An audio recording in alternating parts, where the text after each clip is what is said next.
Welcome to the Mum CEO podcast. I'm your host, Esther Roach. Join me as we explore the dynamic intersection of motherhood and entrepreneurship. From the challenges to the triumphs, we're here to unravel it all. Get ready for insightful conversations, practical wisdom, and a whole lot of inspiration. Let's embark on this empowering journey together.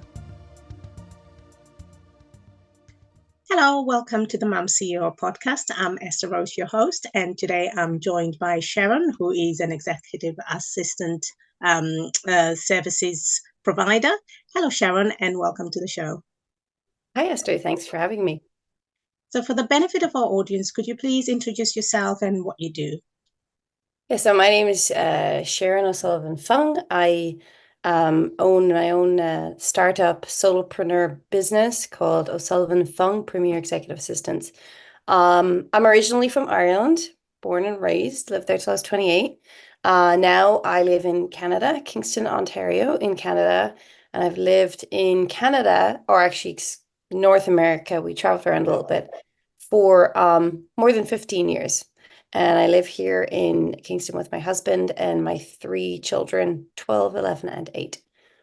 Wow, so you've got your hands full there. Yeah. All right. So Sharon, you've had quite a complete change basically in careers, because previously you were a special education teacher. So why the change? Yeah, so I was since I was quite young, I've always wanted to be a teacher. The whole way through school, very focused on one thing, was to be a teacher. And I guess too, and this is why I'm on your show, I always wanted to be a mum too, right? That was always a thing, right? I always loved kids. So when I graduated secondary school, I went into college and I actually became a Montessori teacher. I went to college and then went to university and do early childhood studies. And from that, I decided I wanted to become a resource teacher in a school. And I got my dream job, absolutely loved it. Worked in Ireland for 5 years, then moved to North America and worked as a teacher. Then I became a mom. So I was like, oh, yes, okay, I had my first, and I really genuinely, it was a dream job. I loved being a teacher so much. Yeah. And then I became a mom, and that was another dream job.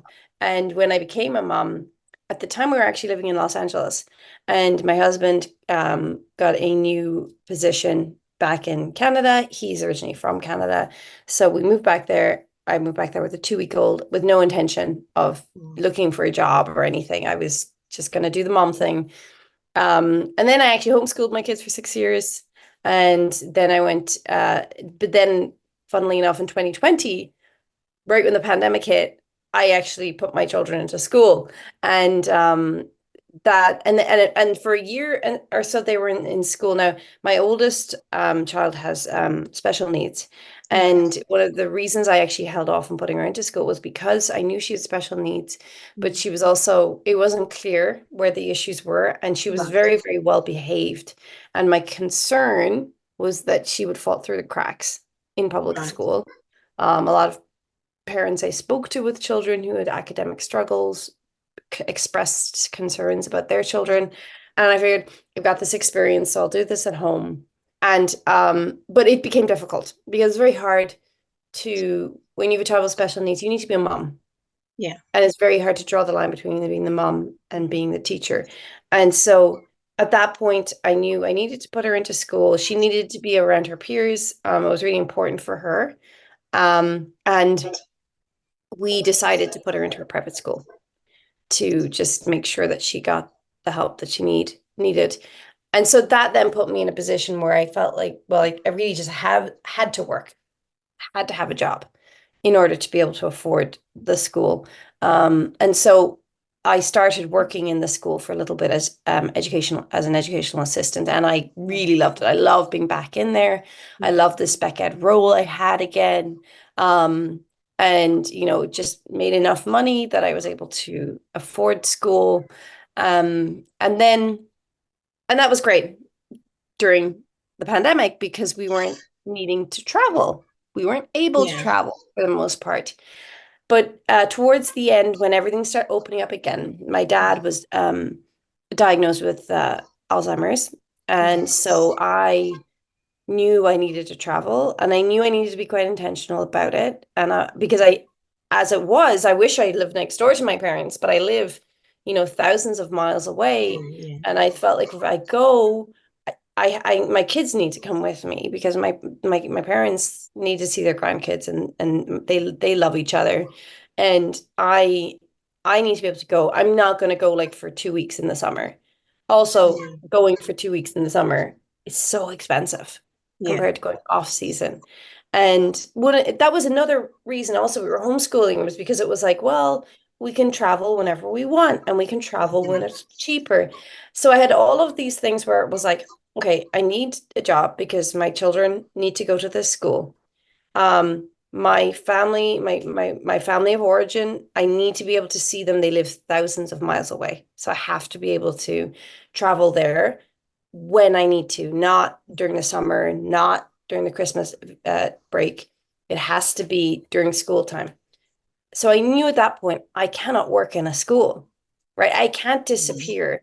Maybe you could for 2 weeks, maybe, but I'm going for 5 weeks was the minimum length of time I'm going to go when I make that trip. So but I knew I needed to step away from education. And I tried to figure out, well, can I do this differently? Can I do like a remote position as a tutor or something like that? But I couldn't because again, I was tied down to time slots, right? And so if I travel and I'm a different time zone, I'm not available to do that. So that's where I came to the point where I needed to pivot. So that's my very long story, which brings me to the point where it's like, I need to start my own business and I need to have a job where I can work from anywhere, right? So I can work from Ireland when I'm there. I can work from Canada when I'm there.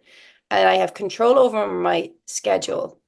The other thing too that I was not loving about working at the school, and it wasn't a deal breaker really, because I mean I saw my kids in school, but I could never do field trips with them, right? I could never go on school tours with them, because I had to be in my job. If my kids happened to get an appointment right when I was working, I usually worked part-time, I would have to get my husband to go with them. And again, nothing wrong with that, but I kind of wanted to do it. So there was a few bonuses too to kind of making the switch, because I really felt like I was just going to get my time back. So that was what led me to that. And so back in March 2023, I decided to basically create my own business. I had always imagined that if I didn't teach, I would do something administrative. I realized in retrospect, I was doing a lot of administration anyway, especially as a special ed teacher. I know all teachers do it, but as a spec ed teacher, I was actually managing teams because I was writing individualist education programs. And so as I stepped into the world of executive assistant, I realized, oh, I've got a lot of pre-existing skills here that really feed into this job. So that's where I came to switching to my role as we call it here, a fractional executive assistant. Right. Well, it's quite an incredible journey, really, and you've touched on several things that affect a lot of us in this day and age. Yeah. One is being the distance, being away from family. And you haven't got that network, you haven't got that support where you've got the childcare element of things. 100%. And it's hard, isn't it? It's so difficult. Yeah. But it's just like, like yourself, obviously with my we're not too far, but my husband is Irish as well. Okay. So my in-laws live in Dublin, and it's one of those things where you think, they're getting older and you want to be able to also visit, and then you've got the children aspect and everything. And there's so many considerations you've had to make in order for you to set up and start your own business. So, there is an awful lot. What sort of advice would you have for other moms that are considering the change? What kind of things do they need to look out for before they make that jump, if you like? Make the change into starting their own business, would you say, or career change? Starting, yeah. So I would say, I would say, first of all, you can't tell what's ahead, right? You can't plan for every circumstance. And maybe this is how I learn, because maybe I learn by doing. I don't think I could have known where I would thrive in my business without just doing it. Yeah. So the first thing I would say is just do it, right? The second thing I would advise is find a mentor, okay?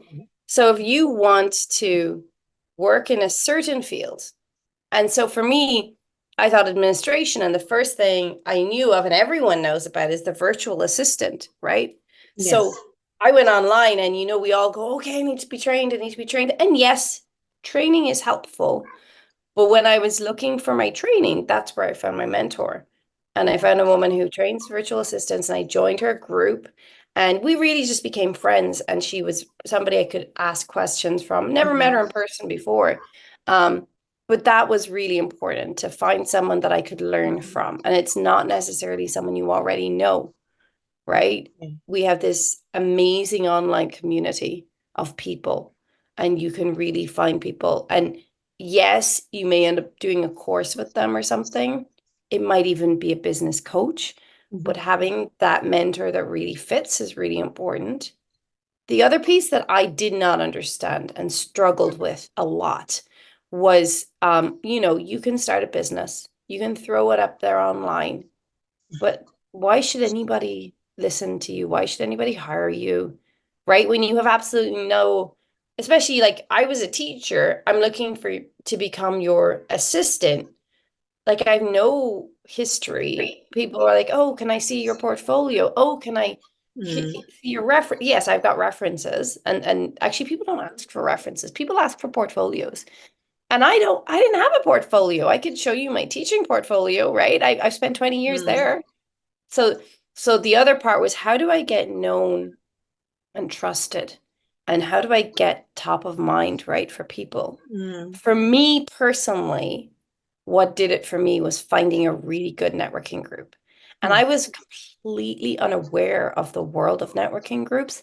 I thought even though I had a mentor, that was not something that she did. She didn't do this. She had different ways of finding clients, right?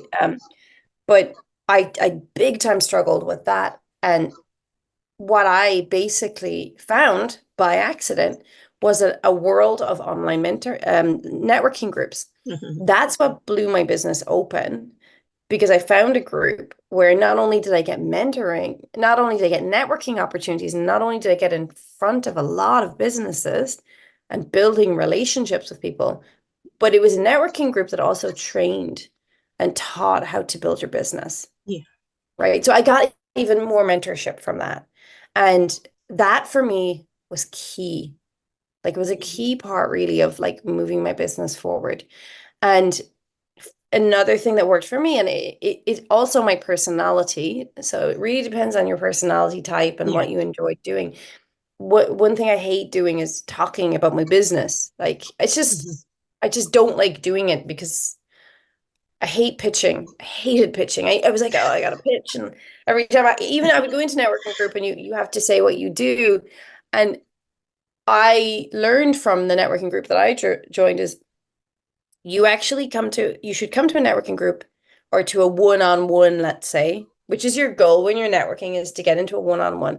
But that one-on-one meeting is not for a client, it's for a referral partner. It's for someone to know you. So for example, I'm an executive assistant. I love to meet, let's say, business coaches or people who do marketing or web design, not because I want to work with them, but because they work with people I want to work with. Right? Yeah. And so when I get into a meeting with them, I don't even bother talking about myself unless they make me. I get into that meeting and I ask them about their business, and I build a relationship with them. Now, not every single one-on-one do I go off with a best friend, but I have met people in one-on-ones and there's an immediate click. We immediately get like each other. We meet each other more than once, and then I get the referrals and I give them referrals. And so that is for me, it was a huge part of growing a business that brought value. And for me, my business isn't just bringing value in my service. Obviously, that's number one because that's where I get paid. But the other part was bringing value through introducing other people to each other. And so then it's like, oh, you know what? Sharon made this introduction. Sharon knows this person. Sharon knows that person. Nobody's going to forget who I am. So that was a big part, just being known. How do you become known? And for me, networking was the key. Oh wow, there's some really brilliant tips on there, and I love the fact that you touched on networking and the mentoring, because sometimes, you know, when you're starting out, you don't really understand the value of doing those things. But I also like, you know, your different approach of looking at it in a different way, because you obviously don't like talking about your business, but it's still a good way of introducing yourself and getting to meet other people, and then creating the collaboration. Yes, Because sometimes you can go in somewhere and expect that, okay, I'm going to network, but it's because I want every one of those people to be my customer. And that's not how it works. You know, it's so difficult to get the balance right and everything. So you've touched on some of the challenges you obviously had, like showing the portfolio and stuff. Is there any other challenges you feel you went through in order to obviously get you to where you are today with the business? Yeah, I struggle a little bit with knowing where I specialize, because there's a lot of administrative roles out there, right? There is virtual assistants. There's also people who specialize in, social media content creation and web design. And a lot of virtual assistants will do all these different things like, video editing, and just trying to figure out what I was good at. And I really always felt drawn to just the basic back office, administrative thing. But you're up against the world, right? A global market of people who can do that kind of administration. And many people can charge a lot less because of, where they live, right? Yeah. But where I live, where you live, we can't live on that. Like, you have to have enough money to feed your family and like pay for the things.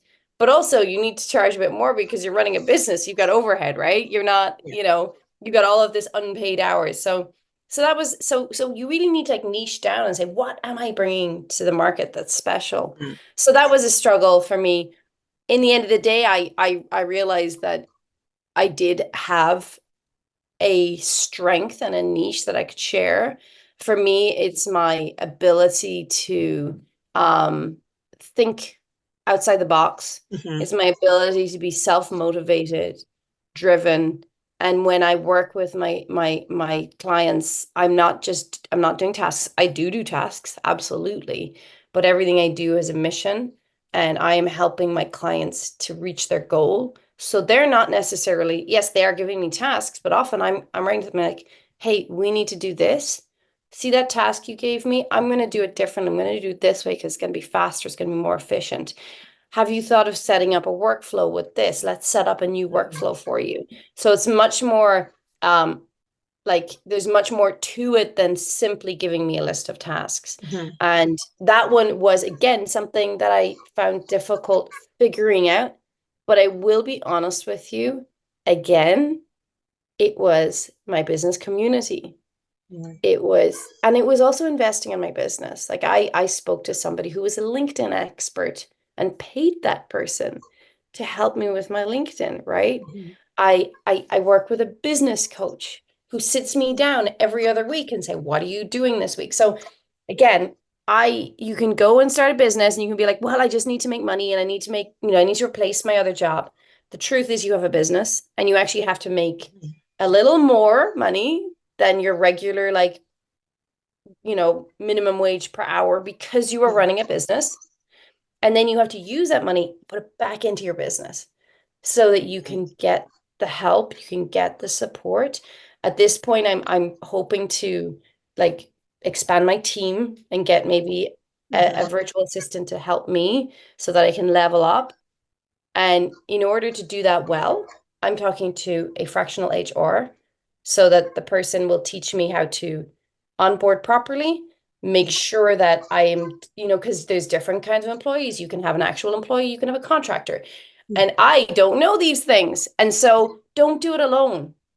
Get the people around you, invest back into your business, hire people on contract, do the things that you aren't good at so that when you do things well. And that's the whole idea. That's why I'm an executive assistant, right?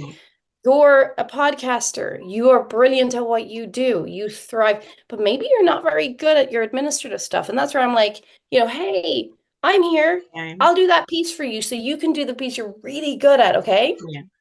I'm really good at the administrative stuff. I'm really good at helping people run their business. I'm terrible at the HR side. I'm terrible at bookkeeping. Don't ask me to do bookkeeping. I'm going to hire someone, right? So again, don't be an island, right? I feel so strongly in business about relationships, pulling those people in, right? And getting those people to come around you and support you. And the other part of that, which I feel like I really want to talk about is, why did I start the business? Keep my eyes on that. The reason I started my business was so that I would serve my family better.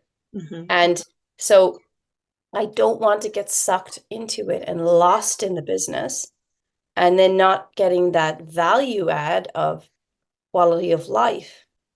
And I strongly believe that in order to get that added value of quality of life is you need to bring a team around you, either just a community or actually contracting certain jobs out so that you're not drowned in trying to run a business on your own and trying to do all of the things on your own without that support.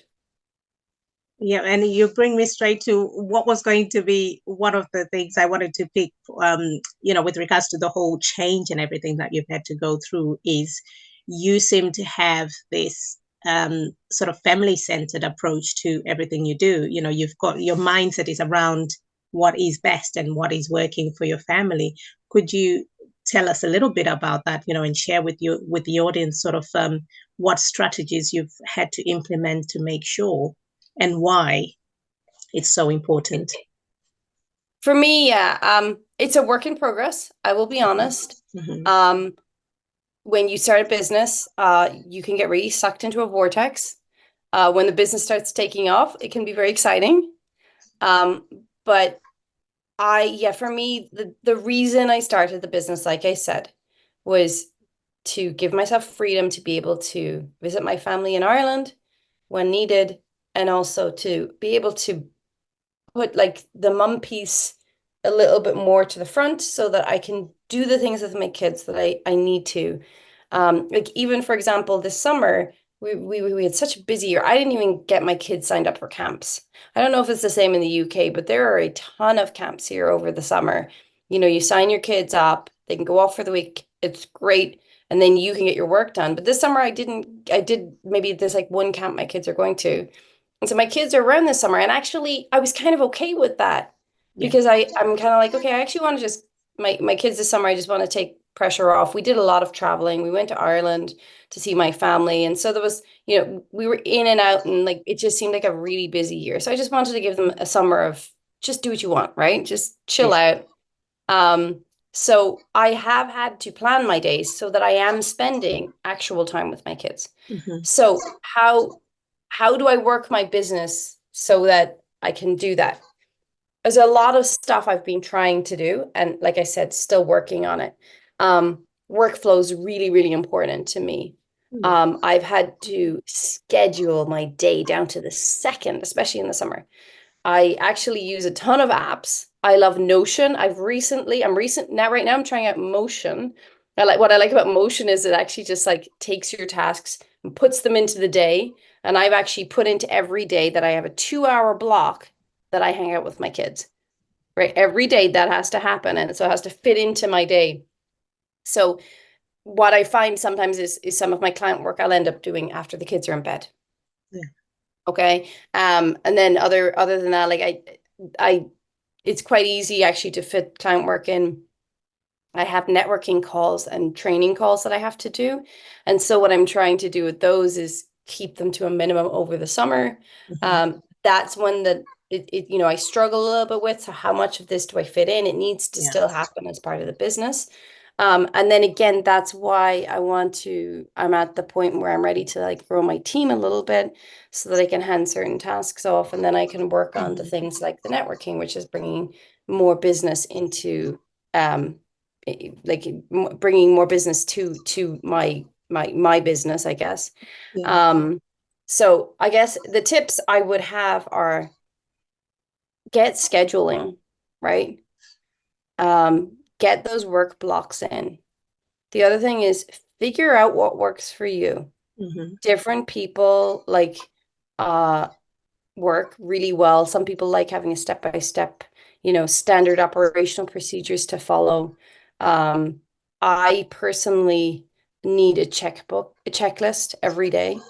So I will like literally something in front of me the day I will look at the checklist and I will check that off to ensure I've got everything done. And make sure you also give yourself downtime. And that's the hardest part, I think, of remote work is because the computer's there, sitting in front of it. Yeah, I can just do this, right? That's the other one that you just need to keep an eye on. And always keep why you did it at the fore. Check back in and say, well, okay, am I keeping my reason for this? Like first, like front and central. And if I make this decision for my business, if I do this in my business, is it going to still allow me to, give the time to my kids, Yeah. keep that quality of life factor. That keeping that at the front is really, really important as well. And also, to be honest, because it's so important for me, this is a really important piece of why I started my business. I've actually tied it into to basically my pitch. I will always say to my clients, I like to work with clients who have family. It doesn't have to be children. It's family, whether it's a spouse, a partner, parents, whatever it is. If they have family that they are really wanting to spend time with and have that, like, their business be something that allows them to have that time with family, I want to be a part of helping them get there. Yeah. And so that's one of the things I talk about because it is so important to me. I want to prioritize that for my clients. And in fact, I will say it to my clients. I will say, hey, are you making time? Are you taking vacation? Did you have downtime this weekend? Are you taking a lunch break? Because I think that's really important as well as an executive assistant, that I'm checking in on my clients' self-care for the sake of their family a lot of the time is something. So one of the, my ideal client profile, I like if they have a family. Yeah. And that's a very important piece of their life and a very important part of their business that they want to ensure that they're getting time with them. So yeah. Yeah, that's really, really important as well because the things about obviously being organized and scheduling, I diarize everything. And if something is not in my diary, the chances are it's not going to happen because I've already planned what I'm doing. But it's also easy enough to overlook that self-care, that little bit of time for yourself as well. So that's really important that you check in with your clients and just ensure, and it's nice to have that as one of the values you're offering in terms of making sure checking in on them on a regular basis, which is absolutely fantastic. So, where can people find you, and have you got anything exciting coming up? Well, find me on LinkedIn. I really love to connect with people on there. Right now, I don't do any events yet. People keep telling me I should do webinars. I'm not ready for that yet. But I do have a few podcast interviews coming up in the next few weeks. Actually, today, I'm on a podcast, but by the time this comes out, that will be too late. And then so I guess for me on a personal level, I'm excited to onboard some team members. But again, like, I do love connecting with people. I love doing one-on-ones. Find me on LinkedIn. Would love to hop on a call. I've had some wonderful connections with people through podcasts where people have actually followed up with me, and I've been able to connect them with groups and talk to them about how to grow their business. And that's not even that's not my business, but I love helping people. I actually love helping people grow their business because people helped me, right? So just please reach out. on LinkedIn, and let's make that connection. And yeah. Brilliant. Well, thank you so much, Sharon. It's been an absolute pleasure having you on the show today. So thank you for everything, and you're very welcome. I'll share your LinkedIn link as well when the podcast episode is released. But it's been absolutely brilliant having you on the show today. Thank you. It's been a pleasure to be here. Welcome.